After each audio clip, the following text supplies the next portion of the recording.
22nd of April. I won't say Dear Diary. Nah, sounds a bit naff. So, takeoff was on time. At last I started my trip to America to make this programme for Science Zone. What else? I don't know. As always with this programme, I haven't been told my challenges yet. But I'm the only one on this plane who doesn't know why they're going to America. Here comes my first shot, but everyone's looking for a famous face. Well, one day, but for now it's me, Susan Muse. My claim to fame so far is I've been a newsround press packer. Bet they show the tape. How's the walk going? I knew it. The walk is going tremendous. You can see now how people come out and see us, and we collected a lot of money again today. It's been magnificent. Do you find it hard having to get up every morning and know that you've got to walk? I'll tell you what, Susan, if I was going fishing tomorrow morning, I'd be the happiest man in the world. That was then. What about now? Hi, Susan. If you'd like to follow me, the captain will see you now. This is it. 10, 9, 8, 7, 6, 5, 4, 3, 2, 1, 0. Hello, Susan. Hiya. I'm Captain Wright. I'm here to give you your challenge. We're taking you to America to train as an astronaut. You what? And what Susan doesn't know is after travelling on the shuttle to an orbiting space station, there'll be a problem.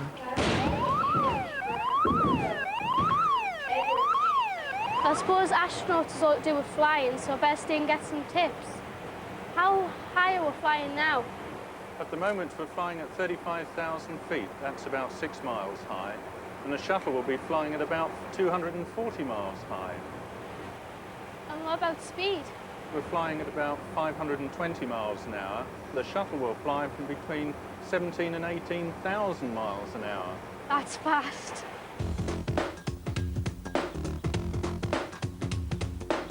It's not only fast, it's massive.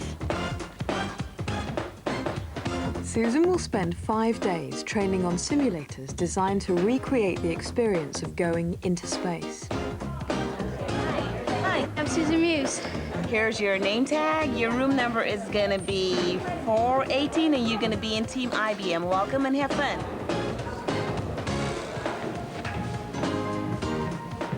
My name is Lynn Brown. I'm going to be your team leader this week. Your goal this week is to train as real-life astronauts. And that's what you will be doing. You will be working towards training as astronauts to go on 2 simulated spaceflight missions. And tomorrow, your training will start. Don't think I'll see much of this. After a long flight halfway around the world, I thought they would ease me in gently for my first day of training. Next exercise will be the jumping jack. Ready? No chance. Begin. 1, 2, 3. 1, 2, 3. 3, 2, 3. I bet this is easier 4, than space. 2, 3. Life in space is so different that astronauts have to prepare for it. For a start, you're weightless, free to move in ways not possible here on Earth. To prepare for this, Susan had to use a specially designed chair. This simulator is called the 5DF. 5DF stands for 5 degrees of freedom. That means you can go in 5 different directions. Right. It simulates the weightlessness and frictionless environment of space. The motor pumps air into each of these pads, and it rises up on about a 1/4 inch of air. Moves like a hovercraft. Exactly. Oh, neat. Now, 5 degrees of freedom are forward and backward, Right? and side to side. These are called translational. Yeah. Now, the rotational, where you rotate, are yaw and pitch.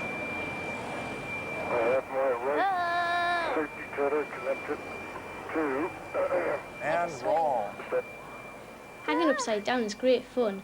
Not very cool. Oh, glamorous. Maybe that comes next. Okay. Yeah. So much for the glamour. I thought I was going into space, not water. A better way to simulate weightlessness is to work underwater. Astronauts use deep tanks to practice every move of their spacewalks. To experience what this was like, Susan's team had to build a structure using plastic tubes underwater.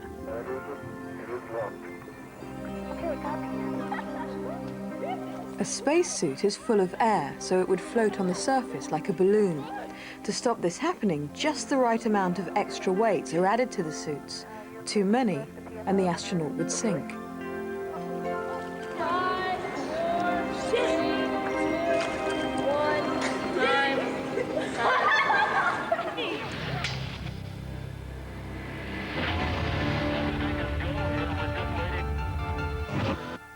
To live in space, you need a spacesuit to go out from the space shuttle.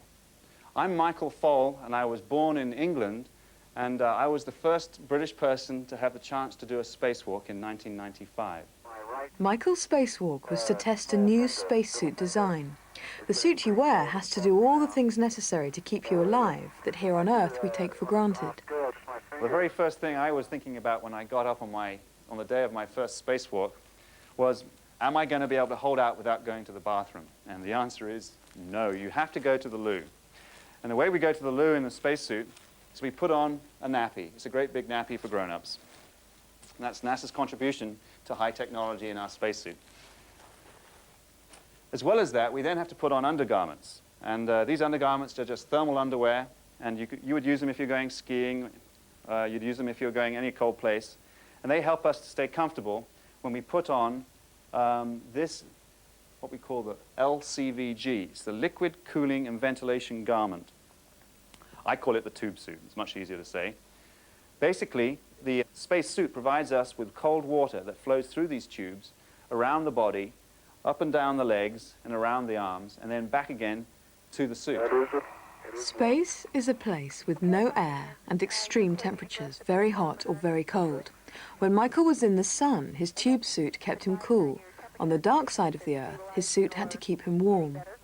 To control our temperature on the display module here, we have this mechanism that lets us go from hot to cold. This box is connected to the backpack. And in the backpack, that is where all of the oxygen that we're going to breathe during our spacewalk resides. His suit is completely sealed and mustn't leak the oxygen he needs to survive. However, in space, there are dangers. If a meteorite hit us and we had a hole in the suit, we wouldn't just die right away.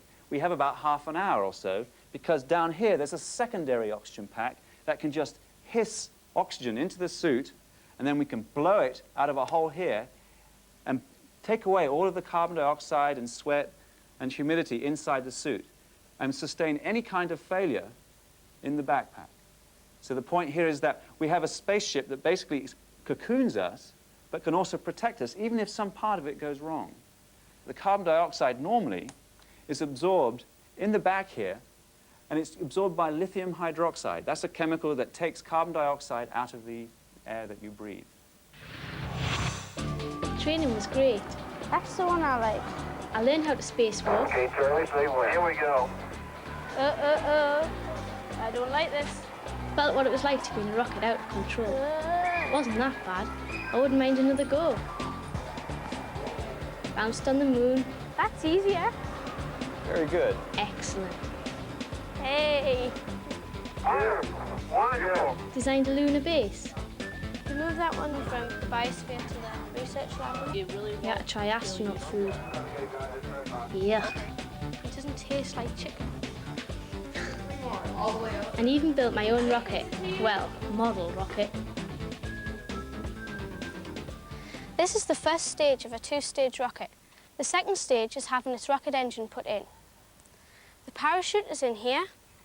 Put the two together. And it's ready to go.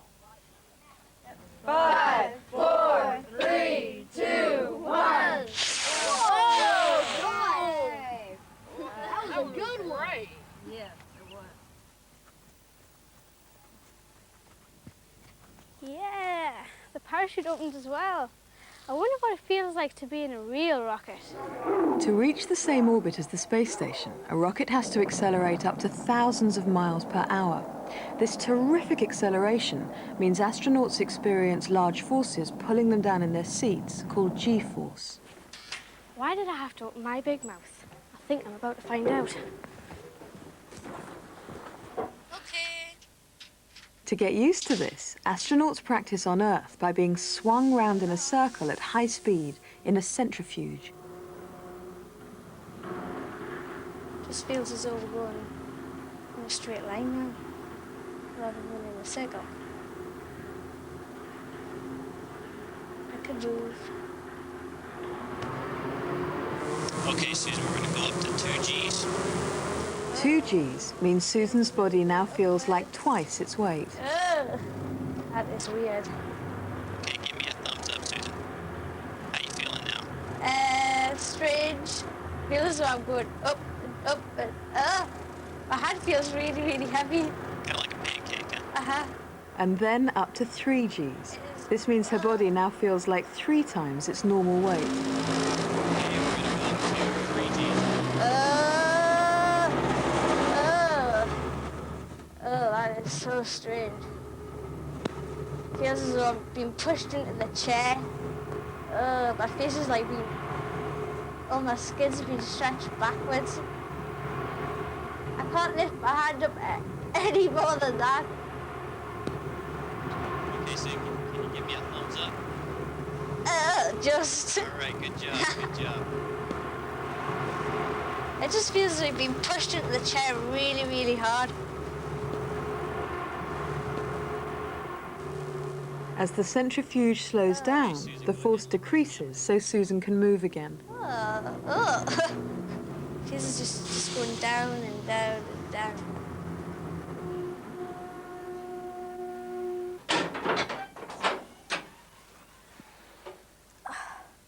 Now I know what it feels like. Just give us a couple of minutes. After experiencing what it's like to be blasted into space, I had to concentrate and learn my job when I got there. Who's my station commander? Okay. You'll be over here. I was to be a mission scientist on the orbiting space station Freedom. SOC is Station Operations Control Center. They're down in Mission Control. Another part of the team are the ground crew in Mission Control. They will launch Susan in the shuttle Endeavour on her flight to the space station. Then that tells you that there's a problem with it, you need to fix it. The space station has 4 batteries built in and 2 solar arrays. In case of an emergency, you can always... Unknown to Susan, one of these will be the battery that will explode during her mission. This panel right here controls all the life support for the entire station. In this station, we'll have normal air, which means it's going to be about 20% oxygen, 80% nitrogen. There will be some carbon dioxide. If the carbon dioxide goes way up, just like that, that's bad. Too much carbon dioxide in the atmosphere causes people to pass out. In the space shuttle and in the station, they have what are called lithium hydroxide canisters. That's very important. Know the name lithium hydroxide. They're basically canisters filled with a chemical compound that takes the carbon dioxide out of the air. That's it. End of training. Tomorrow, the mission.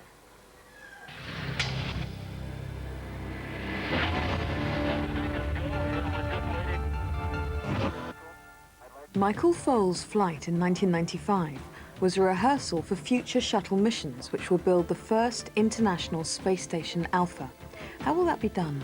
It's just like a construction set in that we bring up small pieces, one flight after the next, and we join them together. We'll bring up one module that holds a laboratory, and we'll bring up another module that will allow people to live, and we'll bring up another module that does factory processing. And we'll stick them all together and build up the space station, the International Space Station Alpha. We need a space station to establish a base in space from which we can explore out from the Earth. Also, we can make new drugs and pharmaceuticals to help people on Earth and do fundamental research that will explain to us the things that are going on outside of the Earth and also on the Earth. With Susan on board, the shuttle Endeavour is close to liftoff. We have ignition. 5, 4, 3, 2, 1, 0, and liftoff of the shuttle Endeavour.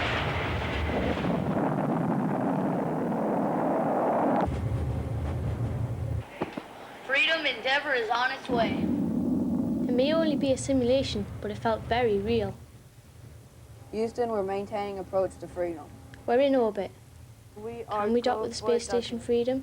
Roger. We have Endeavour locked in now. Endeavour is on manual approach. Endeavour, they are on manual approach. Roger. Looking good from here, Commander.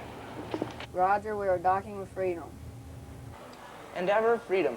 We have hard dock with you. Be standing by for the transfer. And I was the transfer. Hi. Welcome back aboard. Thanks. Hi. Hi. What we're doing? EKG. What is this one? Susan doesn't know it, but two things are about to go very wrong. First, a switch has been left on. This means the battery will overcharge and explode. So we've exercised for 2 minutes and you've got your reading. And now... Second, the carbon dioxide in the space station's atmosphere has built up to a dangerous level. The crew she's just joined are beginning to feel faint. Her teammates will collapse when the battery explodes.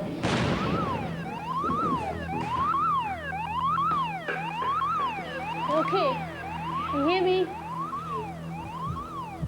Endeavour goes for RCN. Pilot to start APU number 1. Mission Control, this is Space Station, do you read? We've got a bit of an accident. Everybody is on the ground and collapsed. Okay. What has happened? There was a bang and everybody's just collapsed. Oh. Okay. Susan. Yeah? Okay. Was it poison? Do you sense any different gas smell? I remember the station commander saying that the CO2 levels were getting a little high. Okay. I'll go and check it. We're gonna have to change out lithium hydroxide. Oh. Area near the entrance hatch. Lithium hydroxide. Tell me when you got it. Lithium hydroxide.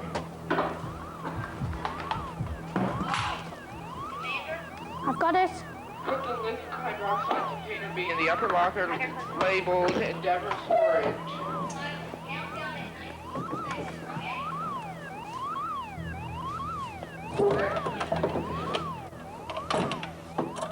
Susan has nearly solved the carbon dioxide problem, but the loss of the battery power means the space station is dropping out of orbit. Right, we're falling out of orbit. Manual fire. We're going back on 60, 180, 220. Susan? Yeah? Are they okay? Everything's okay. Yep, they're starting to stir. Are they recovered now? Yep, everybody's up. Okay. Glad I can help. Thanks a lot. All right.